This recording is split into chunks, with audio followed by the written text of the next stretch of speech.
We have seen in a previous section how we can graph the solution sets to equations. We're going to use a very similar principle to talk about the graphs of functions. The graph of a function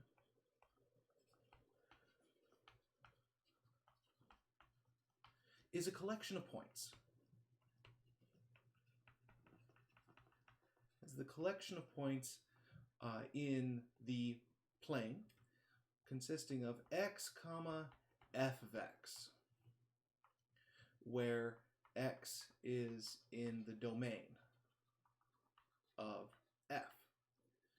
So the graph captures all of the data of the function. The function, remember, is just a set of points that take an input and associate to each input some output. And so a point belongs to the graph of a function f if the y-coordinate of that point is the output associated with the x-coordinate of that point. So let's take an example. Let's let f of x equal x squared minus 3. Now, we have that, for instance, f of 1 is equal to 1 squared minus 3, which is negative 2. We just plug in 1 for x. And so what that means is that when we plug 1 into the function, when 1 is an input to the function, negative 2 is the output to that function. And what that tells us is that the point 1 comma negative 2 is on the graph of f. This is very similar to what we did when we were graphing equations. When we graphed equations involving x and y, what we would usually do is we would pick various values of x and determine what values of y make a solution to that equation with that given value of x, or vice versa. We're doing the same thing here. So one way of thinking about the graph of a function is that the graph of a function f is the same as the graph of the equation y equals f of x. It's just the set of all x comma y where y is equal to f of x, where the y-coordinate of that point is the output that goes with the input of the x-coordinate. So let's see what happens when we plot out a bunch of points, which is our primary way of graphing a function. Let's continue with this same example.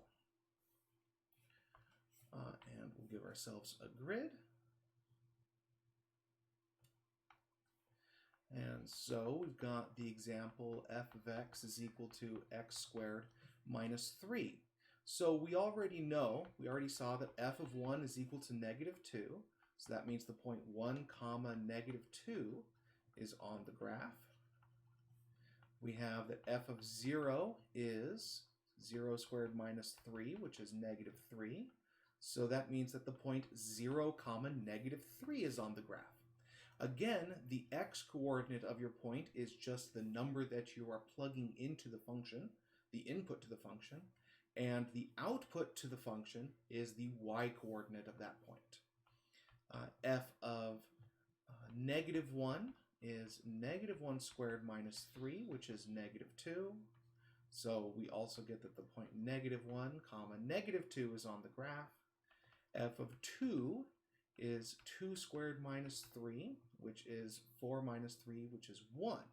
So that tells us that the point 2 comma 1 is on the graph, and f of negative 2 will be negative 2 squared minus 3 by plugging negative 2 into the original function for x, and we get 1 out of that again as well. So we get the point negative 2 comma 1 out of that.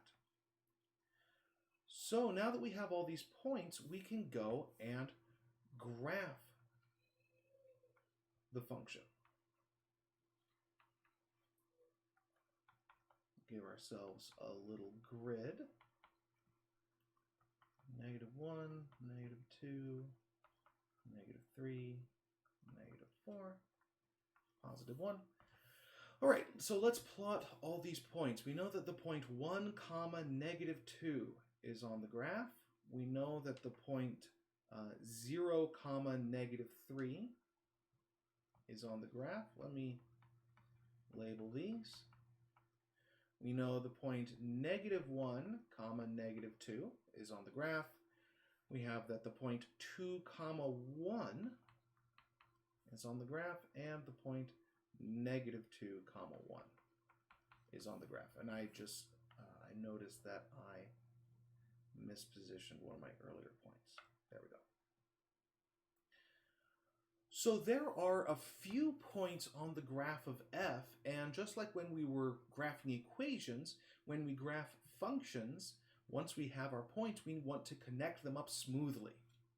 And in this case, we will get that the graph forms this parabola shape that we saw last time.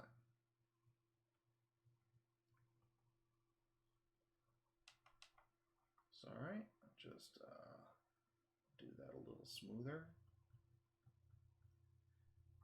And we get this parabola shape. So this is the basic idea behind graphing a function, behind plotting a function. We are going to have some more detailed strategies at a later point, but the basic idea behind graphing a function is always just to plot a bunch of points and connect them up smoothly, just like with equations.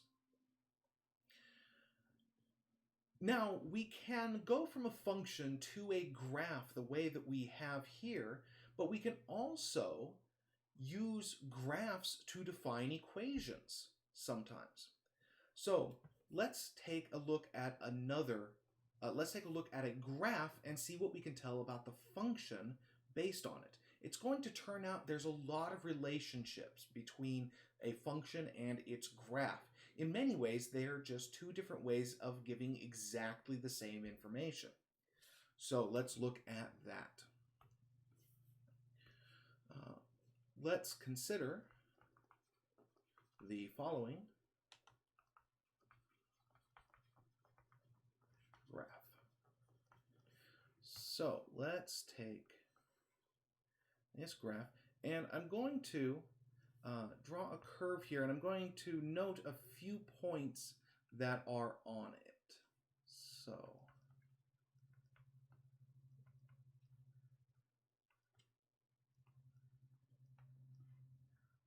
give me a sec. All right. So I'm going to take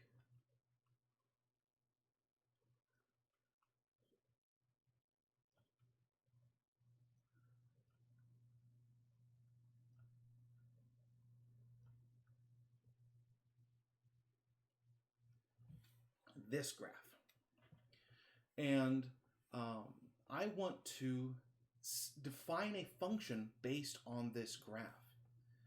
So we want to let, I'll use a new symbol, g, be the function defined by this graph. What that means is that g of x is the y-coordinate of the point on the graph with an x-coordinate of precisely x here. So let's see how that goes. Let's look for g of 1.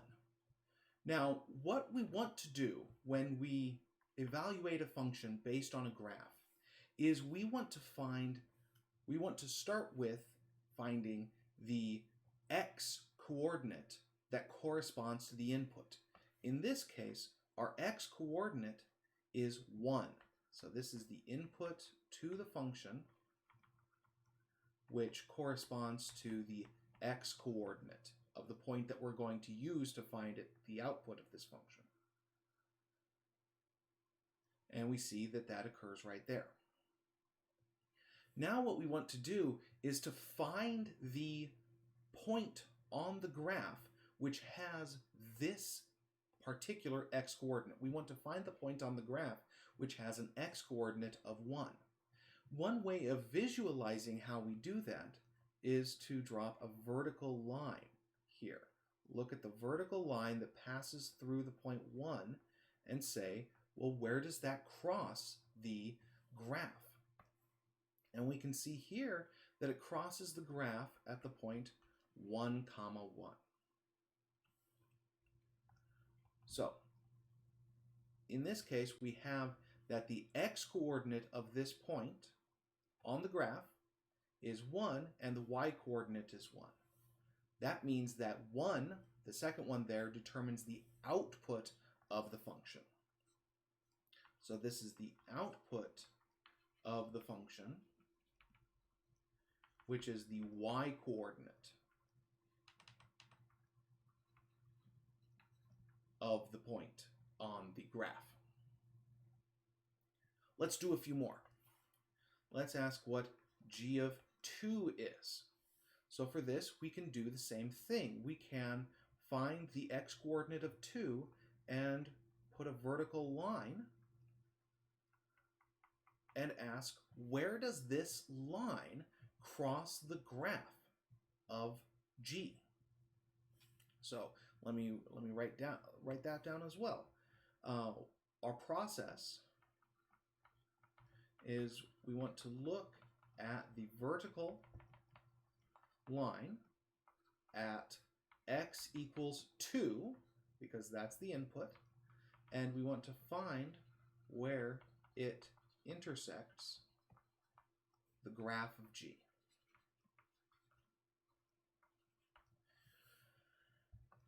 And in this case, we can see that it intersects the graph of g at the point 2, 0. The y-coordinate of the point on the graph that has an x-coordinate of 2 is 0. And so we get that g of 2 equals 0. So to say that g of x equals y, this is exactly the same. This is always exactly the same as saying that the point x, y is on the graph of g. And this is an if and only if statement, which means that if you know either one of these facts, you know the other one. So if you know that g of 2 is 0, then that means that the point 2, 0 is on the graph of g. But similarly, if you know that the point 2, 0 is on the graph of g, then that means that g of 2 is 0. All the points on the graph are the pairing of an input to the output of the function that you're graphing. So just giving a few more examples, g of 3, we want to find the point that has an x-coordinate of 3, and that's going to be the point 3, -3 halves. So that tells us that when we plug 3 into the function g, the output is -3 halves. G of 0 is 0 because we have the point 0, 0 on the graph. G of -1 is 1 because we have the point -1, 1 on the graph.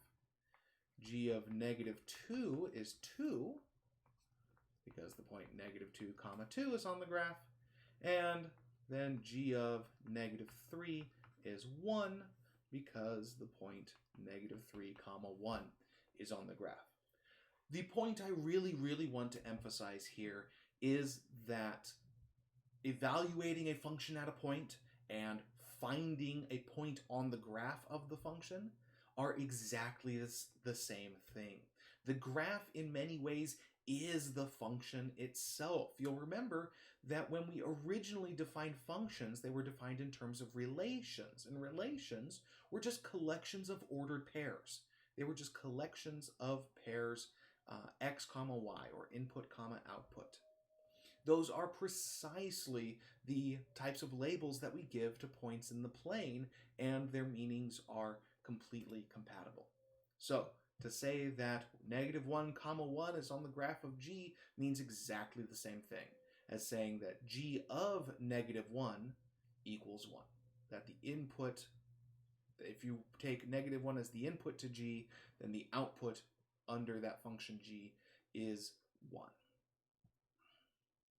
Now, one last thing I want to ask on this function is, what is G of -4? So -4 is over here. And if we follow the same process that we have been, we'll take the vertical line at -4 and ask, where does that vertical line at -4 intersect the red graph of G? And we can see that it doesn't intersect it anywhere. There is no point on the graph which has an x-coordinate of -4. That means that G of -4 is undefined. Or, in other words, and we're going to come back to this in just a little bit, that means that -4 is not part of the domain of the function G. There is no output when you plug -4 into G. There simply isn't a point in the graph that has -4 as its x-coordinate. Therefore, the function can't take -4 as an input. All right, let's use these ideas to ask another related question. And that's, when does a graph, when does a curve in the plane define a function? So let's ask, when does a graph define a function? The very fact that I'm asking this suggests that maybe this isn't always the case. Maybe not every graph defines a function. And the fact is, that's true. We can draw graphs that do not define functions. Let's see how. Let me draw the following graph, and let me get a few specific points here.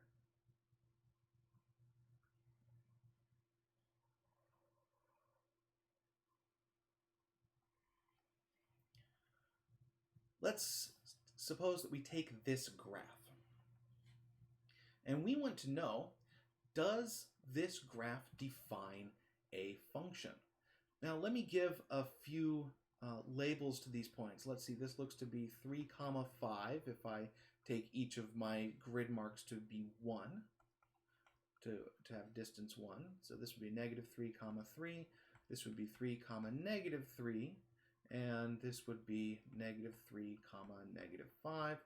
Oh, and of course we'd have the point 0, 0 here. And we'll leave that. So now the reason why this graph does not define a function is because I have more than one output to any given input. So if I try to ask, what is the output corresponding to an input of 3, well, there's going to be two possible answers. You'll notice that I have 2 points in my graph that have an x-coordinate of 3.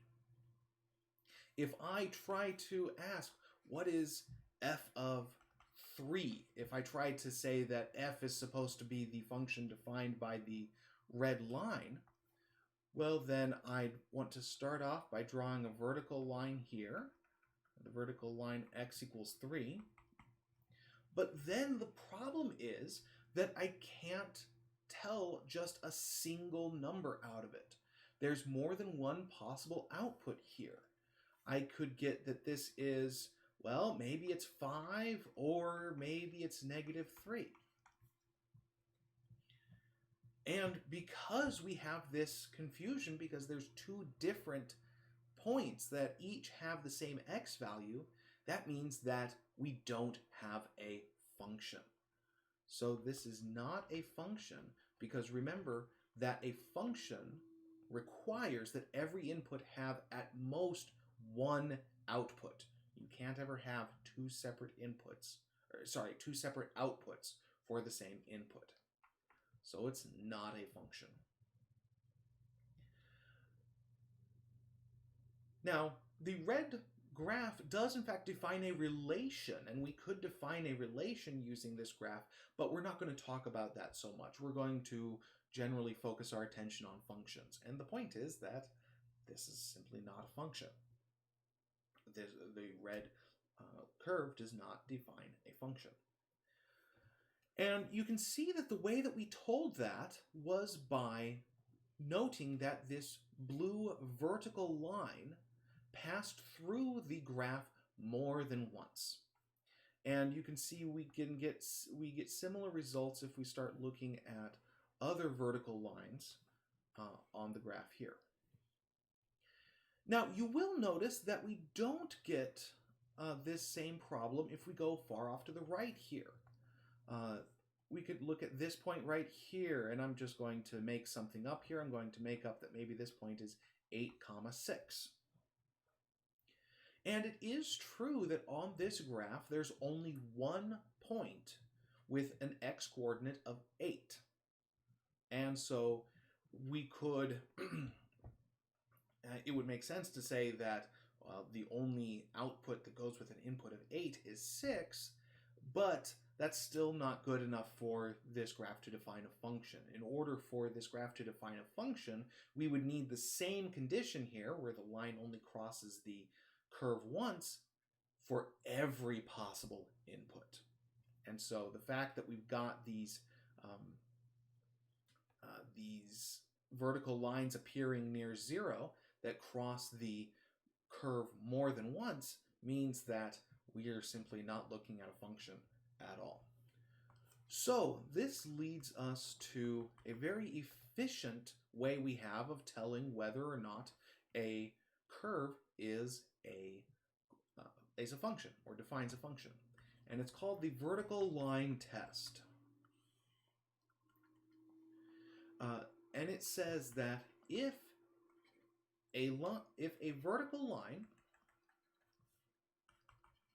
if there's even a single vertical line, crosses a graph more than once,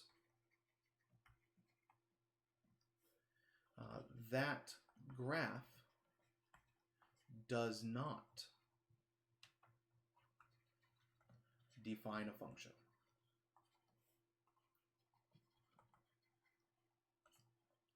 Otherwise, it does.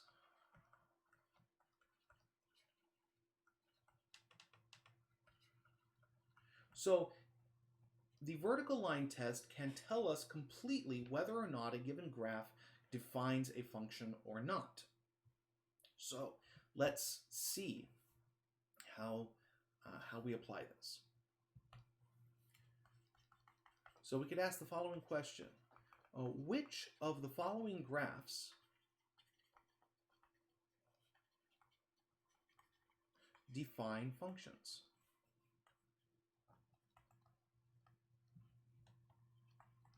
And let me give us a few graphs, and I'm going to be just sketching these out a little less precisely than before, because it turns out that usually determining whether or not a graph defines a function is something that you can tell pretty quickly. The vertical line test is very efficient at doing this.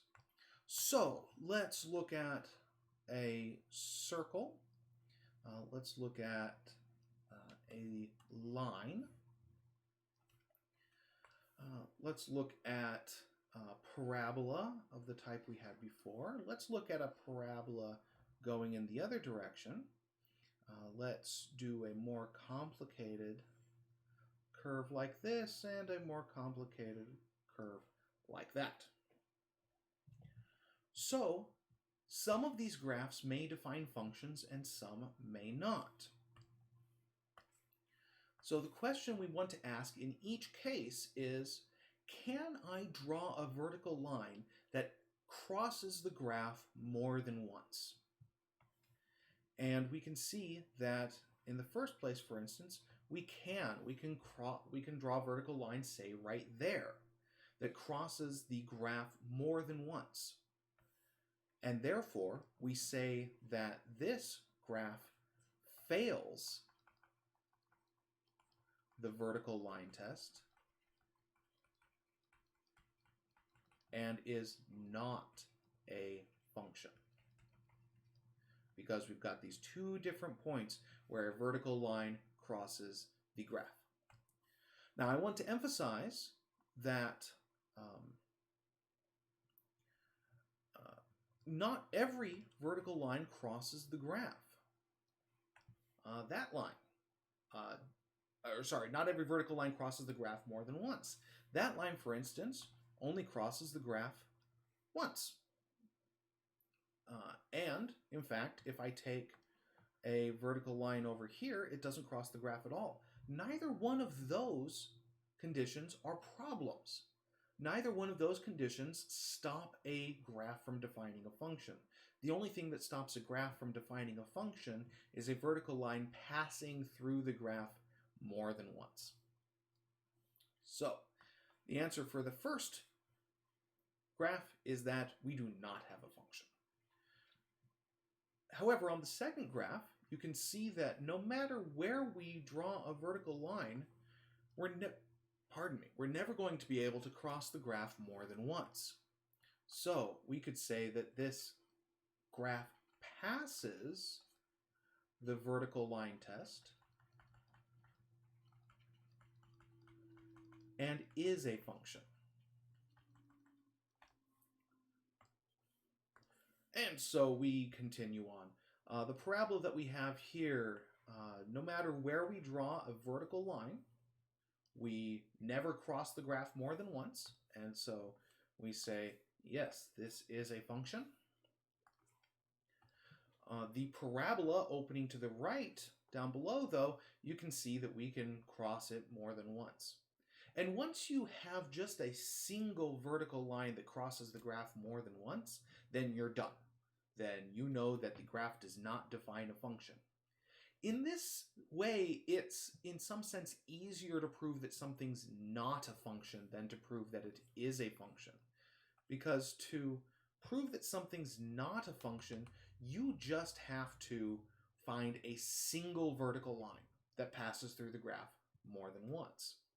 To prove that something is a function, you have to show that no matter what vertical line you draw, you never pass it through the graph more than once. So to say that something is a function is actually saying a very big statement about every vertical line. And to say that something's not a function just says, well, there exists at least one line that shows that the graph isn't a function. So we move on to our fifth one, and we can see now that we've had some practice with it, this is very clearly not a function. I can draw a line there that passes through the graph a bunch of times. Passes through 1, 2, 3, 4, 5 times. This one does. And so this is not a function. But if we go to our last one, we can see that no matter how we draw the vertical line, we never pass through the graph more than once. And therefore, this one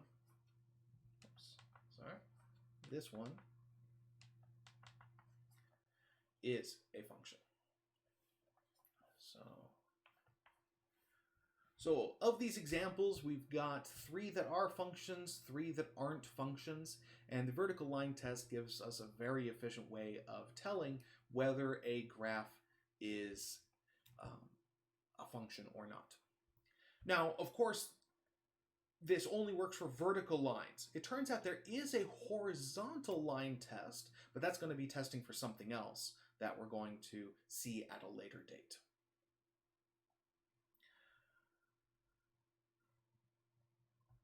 Now, I mentioned earlier that we can use the graph to say something about a function's domain.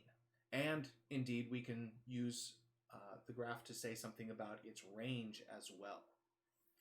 So let's recall those terms. So recall that the domain of a function is all possible inputs to f, or domain of a function f, I should say, and the range of f is the set of all possible outputs. Now, once we graph a function, we've translated inputs to being x values of points on the graph, and we interpret outputs as being the y values of points on the graph. This is going to allow us to determine the domain and range of a function just by looking at its graph. So let's take a pretty simple example. Let's take the function, goes here, starts at the point -4, 3, comes up here to the point 0, 1, and goes over here to 4, -1. And we'll say that this graph, that this function just has this graph. Now, you'll notice that this graph is a function. It does determine a function because it passes the vertical line test. Any vertical line I draw only passes through the graph at most once. So then we can start asking the following questions. What is the domain of f, where f is the function defined by this red curve? Now, the domain is going to be, as we said, the set of all possible inputs to the function. In other words, it's the set of all possible x values that correspond to any point on the function. So this is the set of all possible x values on the graph of f. So what we can do then is we can look at all the points along this graph here and say, well, what are all the possible x values that we get out of it? And what we see looking at this graph is that the smallest x value that appears as a point on the function f is at -4. So this point -4 over here has the least x value of any point on the graph of f. And similarly, over here we have the most, or the greatest x value. And of course, this is just looking at which point is furthest left and which point is furthest right.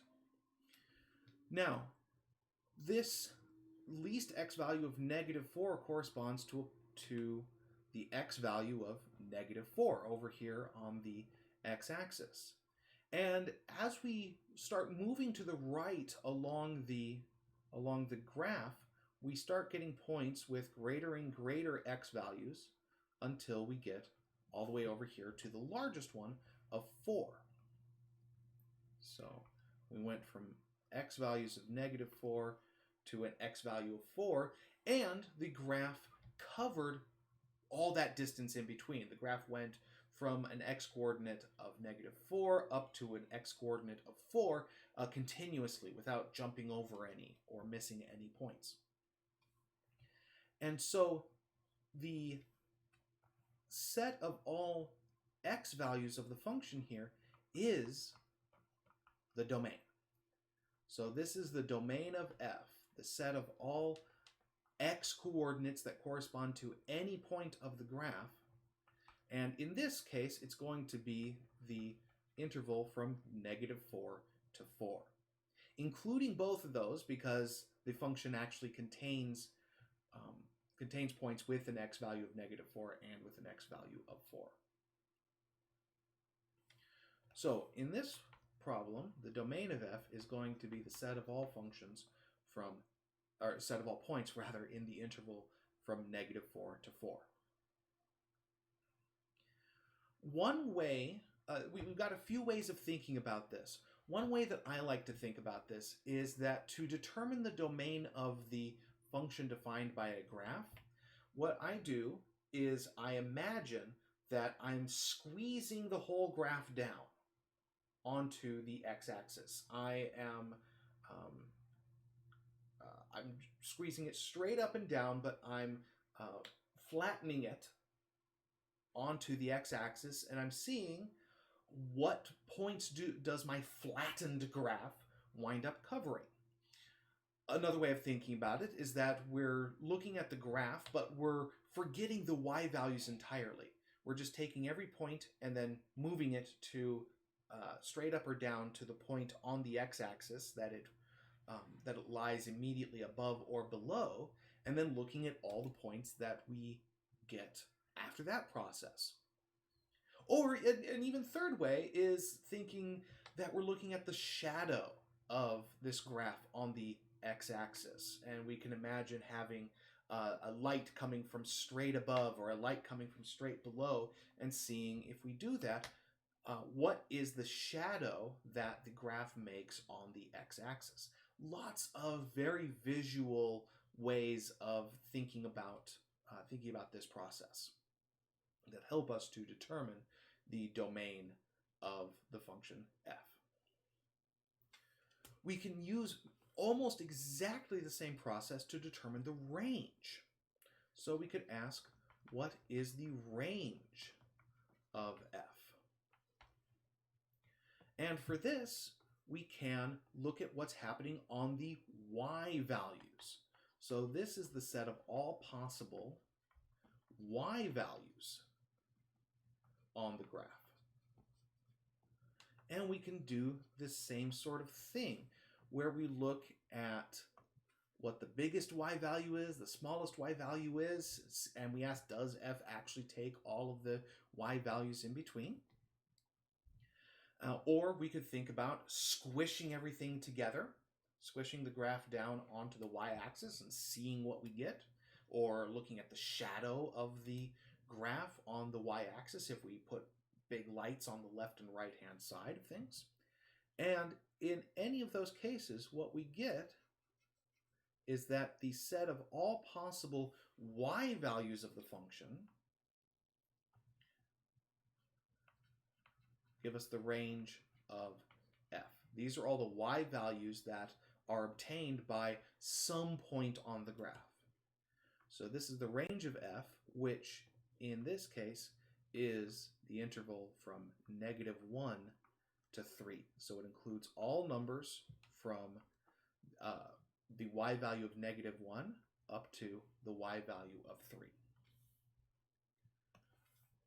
So in our case, the range of this function will be from -1 to 3.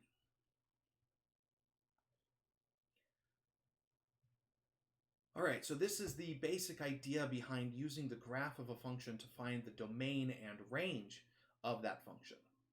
Let's look at a more complicated example to see how the range and domain can be different.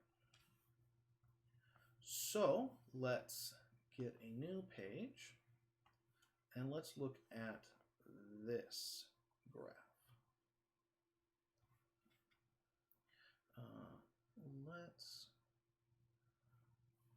Let's do the following.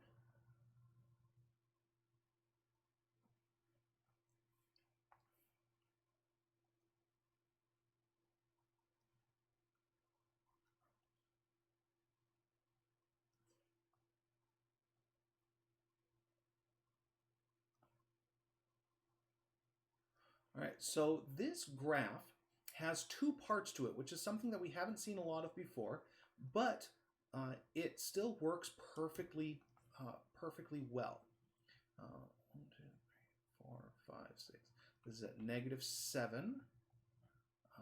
Here we have 4. Here we have 6. Here we have 9. And here we have another 6. So we've got some points here. We've got negative 7, comma 4. We have, negative 2, comma 9.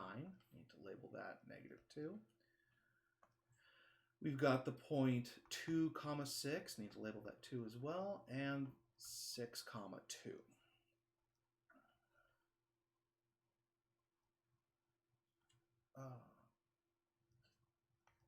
Whoops, I messed up a bit here. Pardon me.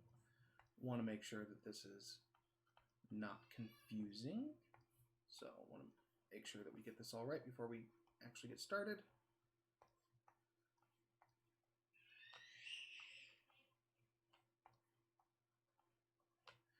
All right, there, I think that fixed it. Sorry about that. All right, so even though this graph, and I'm thinking of the whole, all of the red points as the same graph, and you'll notice that this graph still does pass the vertical line test. No matter where I draw a vertical line, I'm never going to pass through the graph more than once. Now, sometimes for some of these vertical lines, I don't pass through the graph at all, but that's perfectly fine. That's all right. That just means that there are some points that aren't in the domain of the function, which is perfectly fine. So let's get rid of those. And we want to ask the following. We want to let g be the graph, or be the function, sorry, defined by the graph. And we want to say, what is the domain and range of G? Now, let's take a look at this. So first thing that I want to point out are the little open circles that we've gotten here. These little open circles behave very much like parentheses in interval notation, and in fact, they're going to show up as parentheses in interval notation in a second when we go to work out write down the domain and the range. And what this open circle at negative 7, 4, for instance, means is that the graph comes down and includes all the points on the sketched line segment up to negative 7, 4, but not including it. So it's going to include a whole bunch of numbers. It's going to include points with x values just slightly more than negative 7, but not actually including negative 7. And similarly for the other side of that segment. The point negative 2, 8 is actually not part of the graph, but all the points on the line close to it are. On the other hand, the solid points at 2, 5 and 6, 2 indicate that these points do in fact belong to the graph of G. So, for instance, before we work out to determine the domain and range of G, I just want to point out that when we go to evaluate this function, if I asked for G of 6, G of 6 would be 2, because the point 6, 2 is on the graph of G. G of 2 would be 5, because the point 2, 5 is on the graph of G. G of negative 2 is undefined, because there is no point on the graph that has negative 2 as a first coordinate. That point negative 2, 8 has an open circle, which means it does not belong to the graph of G. And similarly, G of negative 7 is also undefined, because the point negative 7, 4 does not belong to the graph because it has an open circle rather than a closed circle. Now, in particular, keep this in mind, because what this is going to mean is that negative 2 and negative 7 are not going to belong to the domain. Speaking of which, let's actually work out the domain. We want to do the same thing we did before, where we want to see the shadow of the graph on the x-axis, or we want to squish the graph down onto the x-axis. And if we do that, we can do that in a couple of parts. And we can see that if we take this piece of the graph and squash it down, what we'll get is a bunch of points between -7 and -2, not including those, but including all the numbers in between them.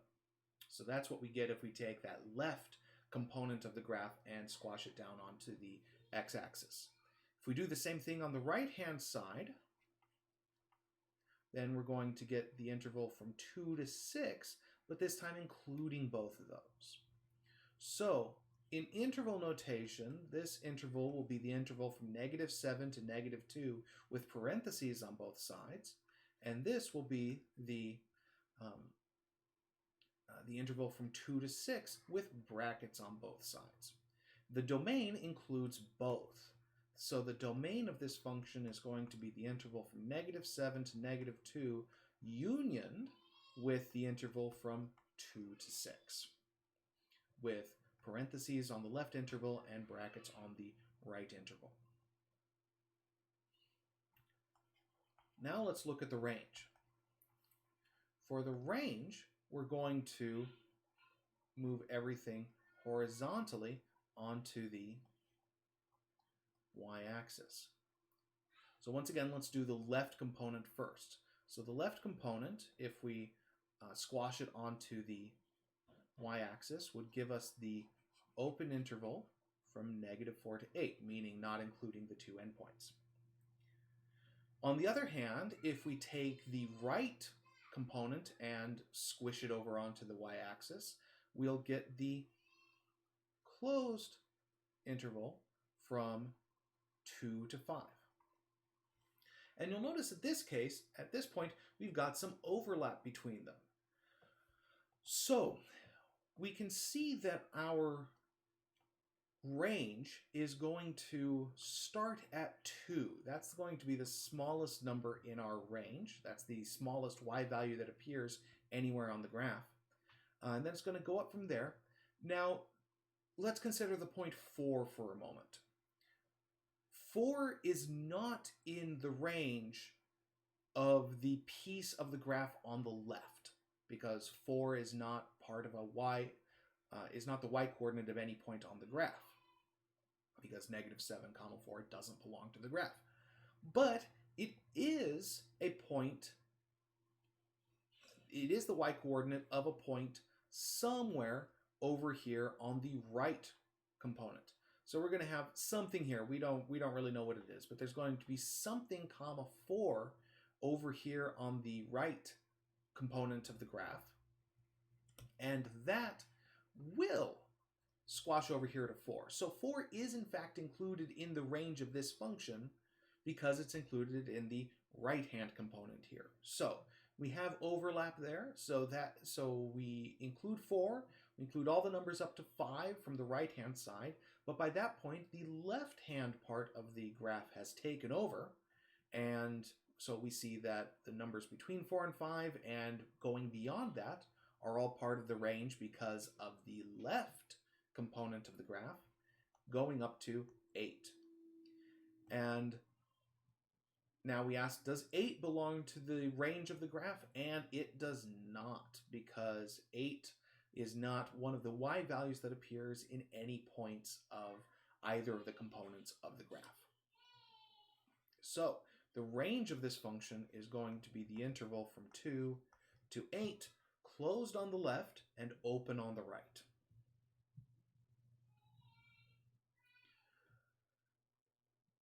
Now, sometimes a problem will ask you to find the domain and range of a function without giving you the graph.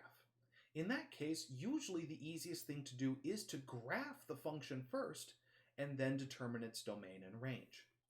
So let's look at a previous example that we did. Let's find the domain and range of f of x equals x squared minus 3. We already graphed this function out, and we had a few points on it. We had the point here, 0, negative 3. We had the point negative 1, 1, negative 2. We had the point negative 1, negative 2. We had the point 2, 1, and the point negative 2, 1. And then we continued on like this. And here was our graph of f of x. So now we can try to work out what the domain and range of this function are. So for the domain, again, we want to consider what all the possible x values there are that correspond to a point on the graph. Well, even though the graph winds up pointing upwards, it's still pointing outwards a bit. And you'll notice that we've included these arrows at the top. Well, that's to indicate that this curve just keeps going on forever. In fact, back when we were talking about domains the first time, we looked at functions like f here, and we determined that the domain of this function is in fact all real numbers, because you can plug anything, any number, into the expression x squared minus 3 and get a real number out of it. And so the domain of the function f, we actually already saw, is all real numbers. The way that shows up on the graph is that the graph keeps going to the left and the right, even though it's also going up at the same time. The point is it still goes to the left and the right forever. So even though it's going up, if we squashed everything down, the entire graph onto the x-axis, we'd include everything. Given any x, there would be some point on the graph that lies above or below that x. So the domain for this function is from negative infinity to infinity. And frankly, we don't always need to graph out a function to find its domain. Very often we don't need to do that. However, finding the range is typically much easier to do via the graph than via any other method. So on this graph, if we want to find the range, we want to find all the possible y values that this graph can take. And so we can look at the graph and say, what's the minimum y value that this function can take? Or in other words, what's the lowest point on the graph? And what we can see here is that the lowest point on the graph is the point 0, negative 3, which means that this negative 3 is the minimum y value of points on the graph. And in fact, if we squash everything down onto the x-axis, we see the same thing, that we wind up getting all numbers on the y-axis that are greater than or equal to 3. So the range of this function is, in fact, the set of all numbers greater than or equal to 3, which we write in interval notation as the interval from negative 3 to infinity, including negative 3 with a square bracket, but of course never including infinity. Now, knowing the domain and range can have lots of important applications. In particular, this means that if I want to find some number to plug into f and get an output of negative 5, I can see that that's not possible. Negative 5 is not a possible output of this function because the range of this function is from negative 3 to infinity, and negative 5 does not belong to that set. Anything in that set is a possible output of the function. Anything not in that set is not a possible output of the function. So by knowing the range, you know basically all the possible things that you can get out of the function by plugging numbers in. This idea can have lots of applications. For instance, if you have a function that tells you the profit that you'll make under various conditions, then the range of that function gives you the possible profits you can make. And for instance, it can tell you whether a particular level of profit is even achievable. Or you could be looking at how low a temperature you can get in a particular physics experiment, and the range would tell you the possible temperatures that you could get, and so forth and so on. The domain and range of a function are very natural conditions that we want to talk about a lot. Graphing is useful for the domain sometimes, and almost always the way that we're going to determine the range of a function.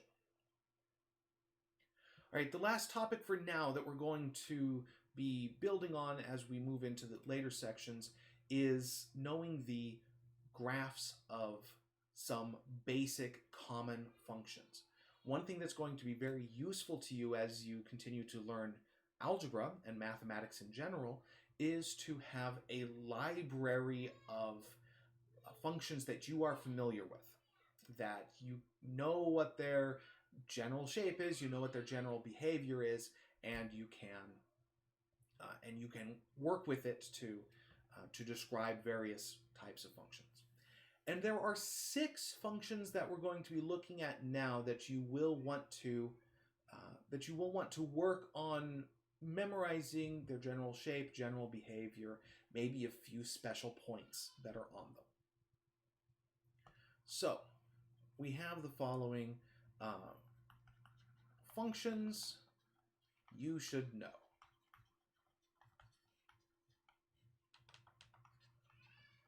And as I say, there are 6 of them that we're going to talk about here. Of course, there are lots of functions that you can know that are all useful for you to know. These are sort of the most basic ones. And this first one is the function f of x equals x. This is sometimes called the identity function. It's the function where the inputs and the outputs are all the same. If I put in x, I get x out. We'll also often refer to these in terms of their equations. Any graph of a function has it can be expressed using an equation also. So that's one of the most important ones. And let me, as I said, let me note a few points on each of these that you'll want to make sure and remember. This function, it's easy to remember the points on it because it's always just the points where the x and y coordinates are the same. So the point 0, 0, 1, 1, negative 1, 1, negative 2, 2, and so forth. The next one that I want to look at is f of x equals x squared, or of course y equals x squared. This has a few points that we can look at: 0, 0, 1, 1, 2, 4, and in fact this function is symmetric around the y-axis, so we also get negative 1, 1 and negative 2, 4, and so we get the parabola shape that we saw before. So there's f of x equals x squared. All right, so then next we want to look at f of x equals x cubed. And for this I'm going to have to cheat a little bit and not do things exactly to scale because this function grows very quickly. So let's do f of x equals x cubed. And again, plotting these points is as easy as picking some x values and plugging them into the function to see what outputs you get. So if x is 0, y is 0. If x is 1, y is 1. If x is negative 1, y is negative 1, and that's because negative 1 cubed is negative 1. And then if x is 2, y is 8. 1, 2, 3, 4, 5, 6, 7. Yeah, so we get this point up here, 2, comma 8. And then similarly, we'd go down the other side, and it'd be way down there, -2, comma -8. So the graph of y cubed has this shape. Sorry. All right.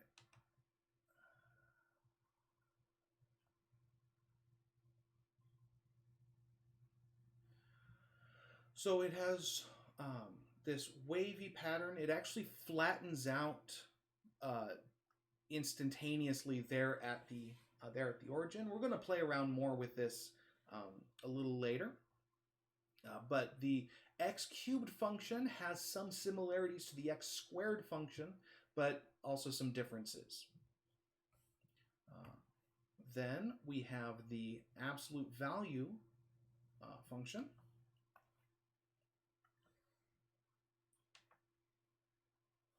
We actually looked at this one already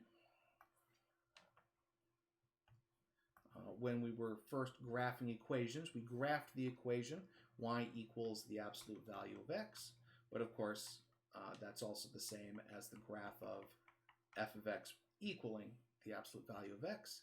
And remember that the graph of this one looked like almost like a couple of lines coming out of the origin in a V shape. So we have the point 0, 0, 1, 1, and then the point -1, comma, -1, comma 1. And then 2, 2, and -2, comma 2. If you can remember 5 points on each of these graphs, then that will be very helpful to remember what their shape is and work with them. All right, the last two are the square root and the cube root functions. And let me get myself another graph over here. Let's try and, yeah, we should be able to fit all this into the one page. So let's look at y equals the square root of x, or f of x equals square root of x. This is another one that we've done already. And we've seen that the point 0, 0 is on the graph, the point 1, 1 is on the graph, the point 4, 2 is on the graph, and so forth. Actually, we can do one more. 1, 2, 3, 4. If you plug in 9 to the function, you get 3 out. One thing to remember when you are evaluating functions, or plotting functions rather, you can plug in numbers that are easy to use. So for instance, if we're looking at the function f of x equals the square root of x, and I'm trying to find points to plot, I'll try plugging in numbers that are perfect squares so that the square root function works out nicely. And so that's what the square root function looks like. Notice that it almost looks like half of a graph. It's half of a parabola that's just opening to the right. But notice that if we included the lower half of the parabola, made it look like a rotated version of the x squared function, then it wouldn't be a function anymore because it wouldn't pass the vertical line test. All right, and then finally, let's look at the cube root function. This is one that we haven't looked at yet. Y is the cube root of x, f of x equals the cube root of x. Again, we can pick numbers that are easy for us to use. The cube root of 0 is 0. The cube root of 1 is 1. Then the cube root of 8 is 2. Let me plug that one in. 2, 3, 4, 5, 6, 7, 8. The cube root of 8 is 2. The cube root of -1 is -1.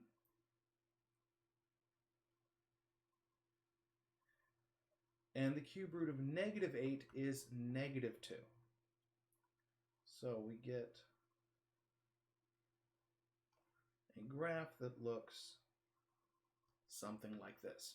You'll notice it's sort of a flipped version of the y equals x cubed graph, and that's no accident. We're going to talk quite a lot about the relationships between those two graphs later on. For the moment, though, these are the 6 graphs that we're going to work with. You can memorize these, practice graphing them by graphing out a few of their points. As I said, if you can remember 3 or 4 or 5 points on each of these graphs, then it's going to help you out quite a lot in graphing them out, and in particular with transforming these graphs, which is going to be our next topic.